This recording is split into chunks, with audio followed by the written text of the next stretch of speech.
estás? Ari Lijala te saluda. ¿Qué haces, Ari, tanto tiempo? Bien, ¿vos? Ari, bien, muy bien. Che, te quiero sacar, pero apenitas de la película para preguntarte cómo se meten ustedes con una peli que le está yendo bien, que veo que superó los 400.000 espectadores, una película nacional, etcétera. Hoy en medio de los tanques de Hollywood, que es la pregunta de siempre, pero sobre todo en el contexto actual donde hubo mucho recorte también en lo que tiene que ver con producción nacional de cine. Y mira, algo que yo recuerdo desde principio de año, hablando con toda gente del palo, y además porque yo dirigí una película, o sea que también empiezo a mirar otro lado de la cuestión, hay algo muy curioso que es como los directores van a tratar de filmar igual y las películas se van a estrenar igual. Digamos, uno pensaría, bueno, ¿cuándo estrenamos esta película? Si es el mejor año o no para eso. Y siempre es un tute, la película está andando de puta madre, pero nunca sabés, y en el contexto en general hay mucha preocupación, pero bueno, no podés dejar de hacer lo que tenés que hacer, ¿no? Es en general lo que te pasa con los productores, te decís que es el mejor momento para estrenarla y no existe el mejor momento para estrenarla, y este año es una mierda, pero vamos a ir para adelante, ¿no? Como que e incluso directores que están filmando, ajustando sus presupuestos y viendo la manera de poder filmar igual como sea, porque también en momentos como este, yo lo recuerdo en el 2001, y también pasa lo mismo en el teatro, como que a mí me conmueve eso cuando veo, sobre todo los que ponen la guita, ¿no? Los que se la juegan ahí, y también hay una retracción, hay un momento muy claro en el cual vos, como conociendo el medio, todos empiezan a decir, y boludo, si podés comprar dólares y te dan más porcentaje, ¿quién carajo va a invertir en teatro o en cine? Claro. Digo, en toda la estructura que tiene que ver con la producción de cine o de teatro, hay gente que son inversores. Entonces el tema es que dónde están poniendo la plata esos inversores. Entonces, bueno, se siente una retracción muy fuerte. Y recién cuando hay mencionabas un negocio tan rápido que te da más, ¿no? Y recién mencionabas tu otra película, la que fuiste director, sobre el peso de la ley, ¿no? Sobre el mundo judicial. Porque nosotros acá tratamos mucho la cuestión judicial y lo que nosotros vemos, ¿no? La falta de Estado de Derecho y manejos que hay en ese mundillo. ¿Cómo lo ves vos? Y en relación a lo que creo que la película señalaba un estado de cosas, ¿no? Que para mí era un poco, ¿cómo decirlo? Es como un estado general del sistema judicial mirado desde adentro. La película es una película que no sorprende para nada al que trabaja en el Poder Judicial. Vos lo conocés y seguramente pasa algo de eso, que sí, la verdad que no me sorprende nada. A mí me gustaba eso cuando estábamos escribiendo el guión con Roberto Gisper, que yo sentía que él entendía de adentro y no le sorprendía nada, y yo tenía la mirada ingenua del espectador que no conoce el mundo judicial, y a veces pasaba que yo le decía, che, eso que acabas de contar al pasar, o el hecho de que nos reuníamos con una jueza que nos en la investigación previa al guión, y entraba todo el mundo a pedirle el baño porque no andaban los baños de los tribunales, y yo metí eso en una escena, que eso pasa en la película muy seguido, todo el tiempo está entrando gente a pedir los baños y no andan los baños, y él me decía, che, eso ¿te parece? Le digo, es que vos no te das cuenta de lo absurdo que es, pero porque ya lo tenés como naturalizado. Yo de todas maneras creo que hoy, en lo que va de los últimos 2 años, ha superado amplio. No se puede hacer una película sobre lo que está pasando ahora. Me parece que es algo mucho más global. Creo que es el lawfare, y creo que no toda la gente que forma parte del Poder Judicial está en eso, pero me parece que están corriendo límites. Esa es la sensación que me da, que van más allá del estado de cosas que señalaba la película, ¿no? Es algo muy particular, y me parece que es como si consiguieras un club de gente que no le importa nada y hace lo que le pedís que haga o lo que ellos consideran que quieren hacer, y decís, che, hay un desprestigio de la justicia muy terrible. Pero bueno, a mí yo creo, la sensación que tengo siempre es que tanto el desprestigio de la política política o el desprestigio del Poder Judicial, al establishment le importa un carajo, les hace un gran favor. Entonces, vos lográs que el Poder Judicial haga cosas que no debería hacer, o que la clase dirigente también haga cosas que no debería hacer, y al establishment no le afecta, porque nunca sabemos quién es el establishment, ¿no? Los que después se convierten, son fusibles. Entonces me parece que están pasando límites, digamos, sabemos de qué estamos hablando, y se están pasando límites que, nada, yo sí te diría que la investigación sobre la película duró 2 años que hicimos previo al guión, y toda esa gente, ponele, en medio de eso fue el caso Nisman. Entonces muchas cuestiones judiciales cotidianas me las hablaban ellos, y nada, digamos, yo la gente que conocí, que nos hablaba en la investigación para la película mía, no lo podían creer. Digo, no sé si te pasa, vos hablas con un juez o y te dicen, che, están locos, ¿qué están haciendo? Digamos, ellos no es todo el sistema judicial así, pero ellos mismos están sorprendidos de que son capaces algunos, ¿no? Fernán, ¿cuánto? Prometo ser más breve. No, está bien. Vos sabés que Cáncer, soy de cáncer, nací en julio, punto. Recién hablamos con el ciudadano turco que fue detenido, que vive en Córdoba, que venía a hacer un trámite y se lo llevaron en la represión del otro día. Después hablamos con otro de los detenidos que estuvo con los venezolanos, que nos contaba que lejos de ser un servicio de Maduro, como dicen los diarios, se fue de Venezuela anti-Maduro. ¿Viste? Digo, ¿cómo, hasta dónde te afecta? ¿Cuánto tiene que ver con tu cotidianeidad? Todo lo que está ocurriendo en materia represiva, en materia de las carencias de la sociedad, el deterioro democrático, cuánto te jode, cuánto te duele, cómo cambia tu vida. Y es un momento muy difícil en el que uno oscila en qué dosis vos podés hablar o pensar en estas cosas, y cómo haces para no morirte en el camino, digamos, porque es muy angustiante. Y me parece que claramente la sensación constante que yo tengo es de lo que padeces frente a la perversión en el sentido psicológico. Una vez alguien me decía, un perverso es alguien que te mete la mano en el bolsillo, te saca plata y lo mirás y te dice, ¿por qué me robaste? Entonces te deja totalmente perplejo, no entendés que... yo creo que quienes vemos de una manera la realidad que estamos viviendo, es muy perturbador esa sensación. Y por otro lado, nada, no coinciden nada las preocupaciones que vos tenés con los temas que se escuchan, con el relato macrista, digamos. De hecho, ahora que me hablabas de esos 2 ciudadanos, recuerdo, porque es muy vertiginoso todo, recuerdo que durante el día de ayer, a mitad del día, empecé a escuchar la información en relación a la extradición de los... Y decís, ya tiraron un tema que no tiene absolutamente nada que ver con la cuestión. Es como, digamos, ¿cómo no hablar de la votación del presupuesto que el FMI les dicta? Entonces, se habló de la situación en la plaza, de la represión, de la discusión en el coso, y como eso se va a agotar, ahora hablamos de si extraditamos a los extranjeros, no sé, es una cantidad de temas. Sí creo que hay una gran habilidad de distracción, pero a mí me resulta muy angustiante, y te diría que hay una cuestión que para mí sintetiza un asunto, por lo menos como yo lo veo, que es que yo puedo comprender que estamos frente al relato macrista de los hechos, ¿no? Pero yo conozco gente que votó este gobierno, y que cuando yo les digo, no sé, conozco gente que tiene deuda en dólares, y que me dice, no, pero parece que se va a acomodar, y yo les digo, pero escúchame, estás al horno, vendé el auto, pagá la deuda.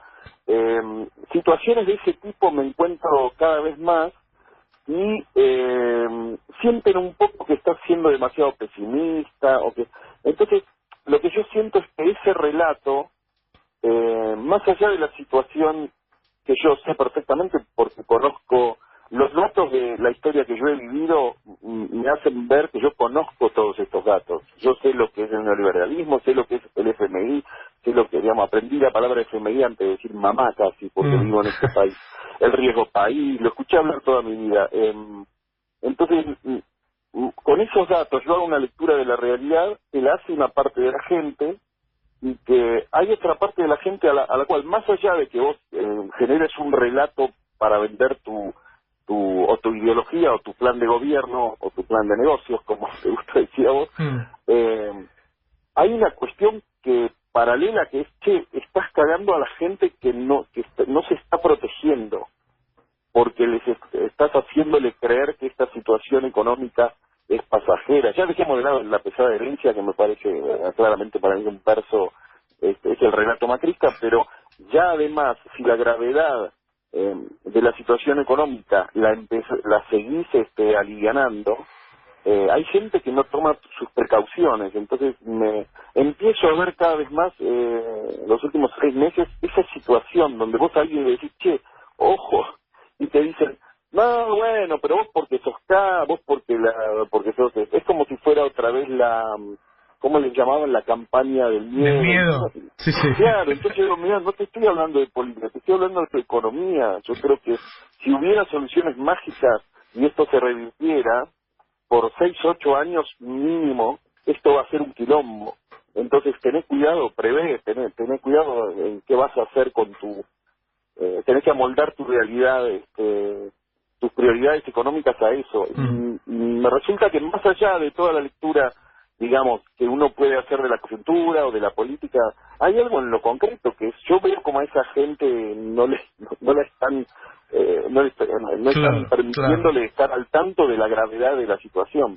Fernán, viste, en Brasil prácticamente todos los artistas están dando esa pelea contra Bolsonaro, y yo noto que acá hay muchos, claramente, yo comparto con ellos que dan esta pelea, pero yo te diría que si tomo los más populares, sostienen todavía un apoyo a Macri.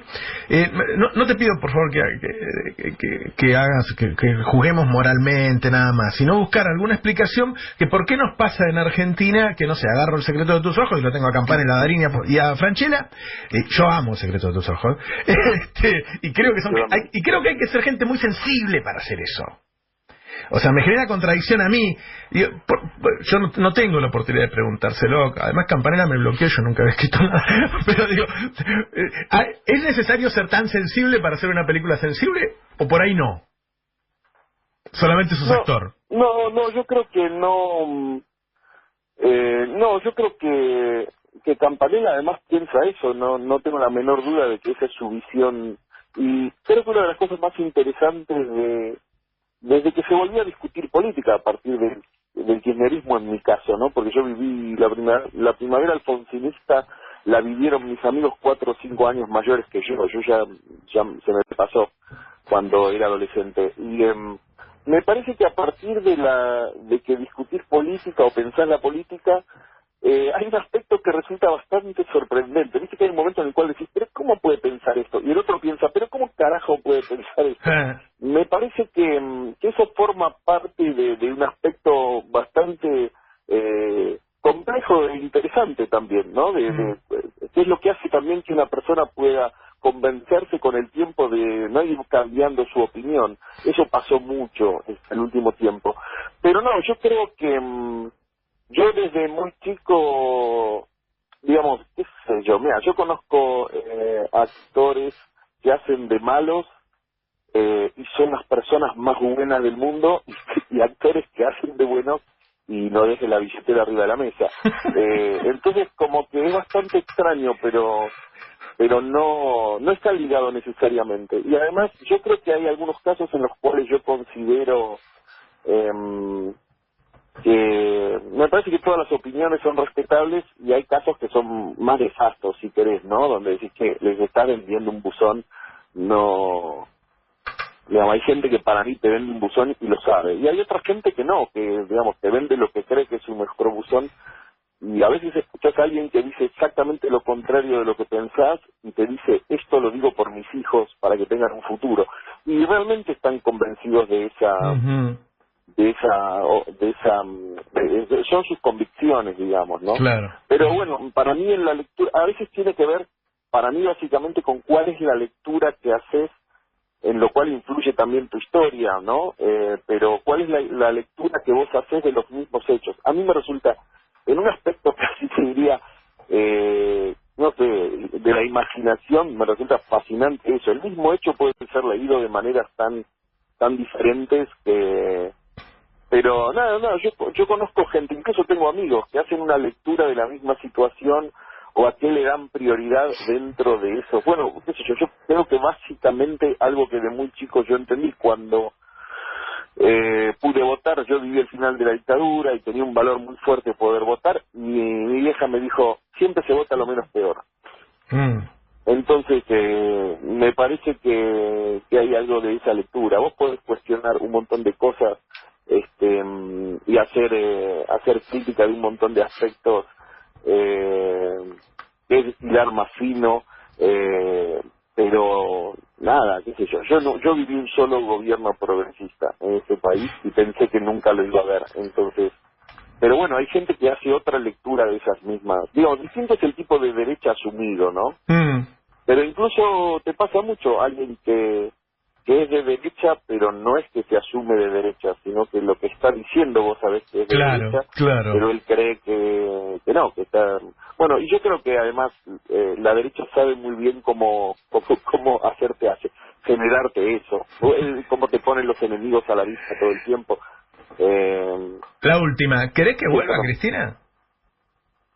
Yo no sé si ella quiere y creo que depende del contexto. No sé, yo me parece que no lo quiera o no lo quiera. Estoy más no lo siento como que dependa de mi deseo, sino de quisiera que volviéramos a apuntar o a orientar hacia un país parecido al que dejó Cristina, que dejaron Néstor y Cristina. Eso sin la menor duda. Pero no sé si no tengo la menor idea de si es ahora el momento y de si ella volvería o si... me parece que lo más importante es que alguien pueda llevar adelante esa bandera, digamos, ¿no? Bueno, vos sabés que este programa se llama Navarro 2019, Fernando. Bueno, lo que pasa es que si sos vos, bueno, vamos para adelante. Estamos en complejo porque, no sé, al otro no le gustó mi película, viste, es medio complicado manejar un colectivo. Sí, pero te mandamos por moto una cosa de afiliación a Navarro 2019. Perfecto. Bueno, contamos con vos entonces. Sí, y la consigna es que toman por boludo. Necesitamos un eslogan. ¿Estás de acuerdo con la consigna? ¿Con cuál? Con esa consigna, ¿estás de acuerdo? Cada día. ¿Que te toman por boludo?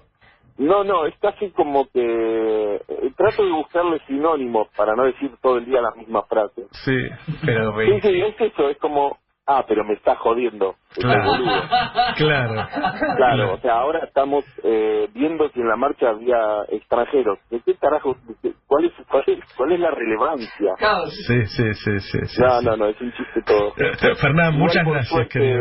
Tenemos el estándar de Lilita, ese es como el gran metomás de pelotudo.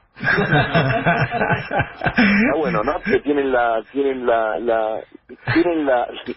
oposición metida adentro y es de ellos mismos. Y entonces les hace la crítica y después dicen, los Panama Papers también.